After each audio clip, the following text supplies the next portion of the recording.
In the high, cold heart of Pakistan's Karakoram range, Broad Peak rises like a broad, white wall against the sky. At 8,051 meters, 26,414 feet, it is the 12th highest mountain on Earth. Climbers know it as a serious test. Steep, exposed, and less crowded than Everest, yet just as unforgiving. In the summer of 2026, a small international team set out to climb it. By the end of July, the mountain had taken all 10 of them. The team was led by Nirmal Purja, better known as Nims or Nims. At 43, the Nepali-British climber was already a legend. In 2019, he had smashed the record for climbing all 14 of the world's 8,000-meter peaks in just 189 days. He later repeated the feat without bottled oxygen and helped lead the first winter ascent of K2.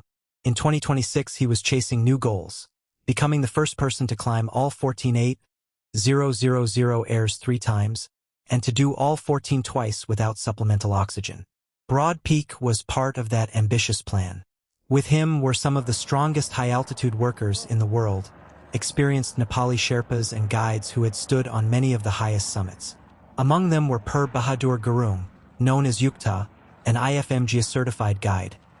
Kili Kilu Pemba Sherpa, a veteran who had shared the historic first winter ascent of K2 with Purja in 2021. Nima Sherpa, Nawang Thindu Sherpa, and Jailu Sherpa.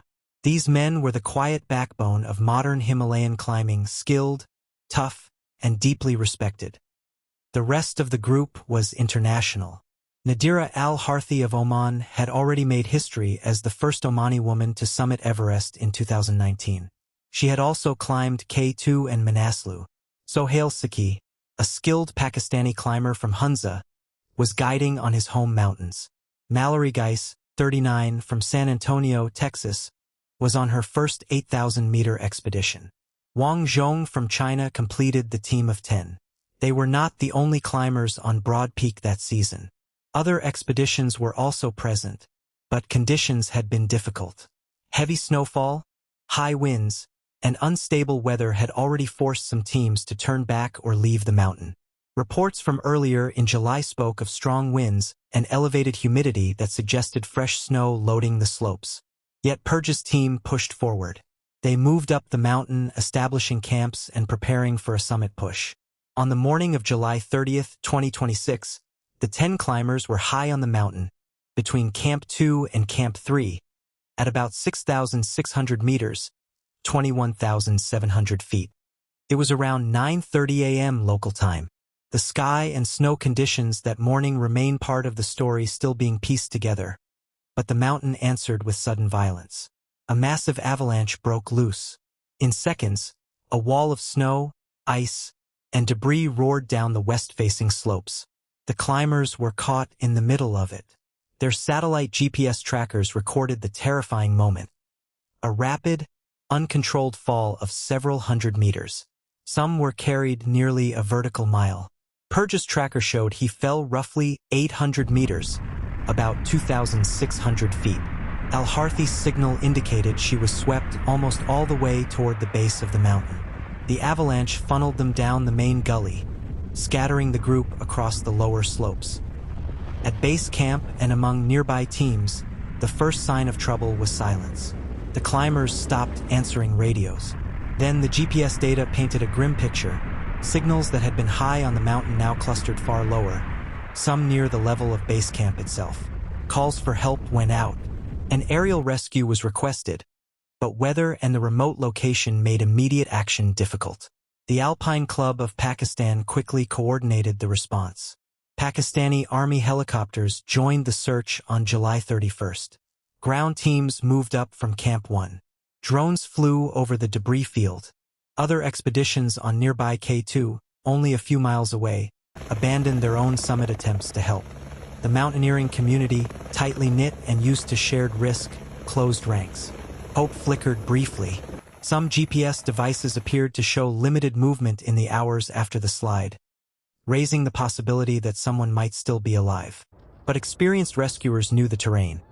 Steep, avalanche-prone slopes where devices can shift with settling snow or sliding debris, even when their owners cannot. As the hours turned into a day, then two, the reality hardened. On July 31st, rescuers located and recovered the first bodies near the base of the avalanche path, opposite Broad Peak Base Camp.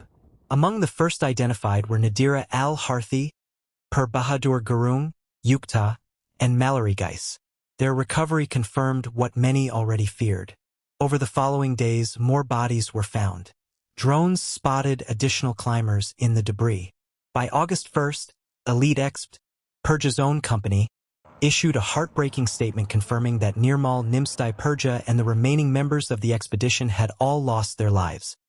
The full list of those who died was Nirmal Purja, Nims, Nepal/United Kingdom, Pir Bahadur Gurung, Yukta, Nepal, Nima Sherpa, Nepal, Kili Kilu Pemba Sherpa, Nepal, Nawang Thindu Sherpa, Nepal, Jailu Sherpa, Nepal, Sohail Sikhi, Pakistan, Nadira al-Harthi, Oman, Mallory Geis, United States, Wang Zhong, China.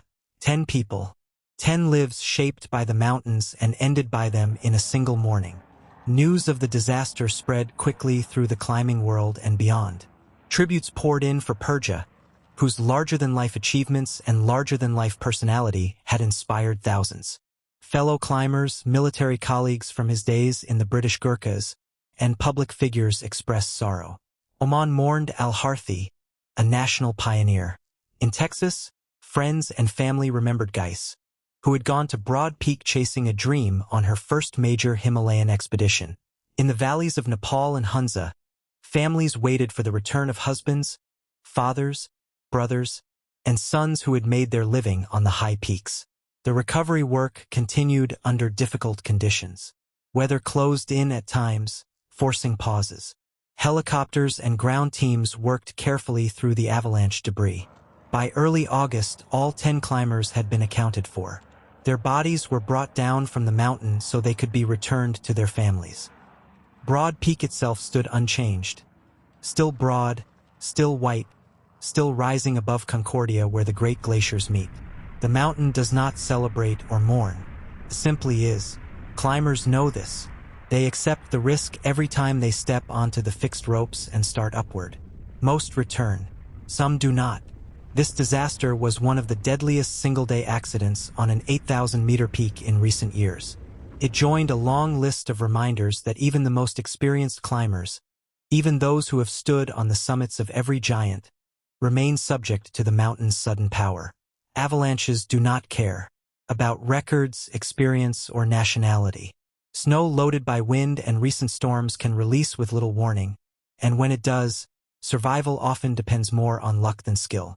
In the days that followed, the climbing community did what it always does after such losses. It grieved, it remembered, and it continued. Expeditions on nearby peaks adjusted plans. Families received the hard news and began the long process of saying goodbye. Memorial posts and messages filled social media and climbing forums. People shared photos of smiling climbers at base camp, on summits, and at home with their families. Nirmal Purja had often spoken about pushing limits and showing what was possible. His Sherpa companions had quietly made possible so many of the climbs the world celebrated. Al-Harthi had opened doors for women climbers from her region. Geis had been taking her first big step into the world of the highest mountains. Sikhi and the others carried their own quiet stories of skill and commitment. They left behind more than records and photographs. They left families, friends, and a climbing community that felt the loss deeply.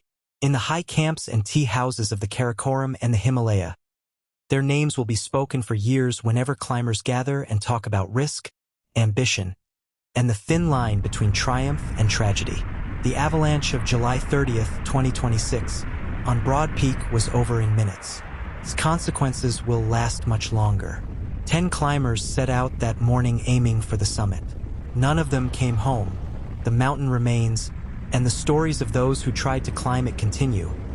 Stories of courage, of skill, of dreams, and of the unforgiving beauty of the high places. In the end, the simplest truth remains. The mountains give and the mountains take. On that July morning, Broad Peak took 10 of its own.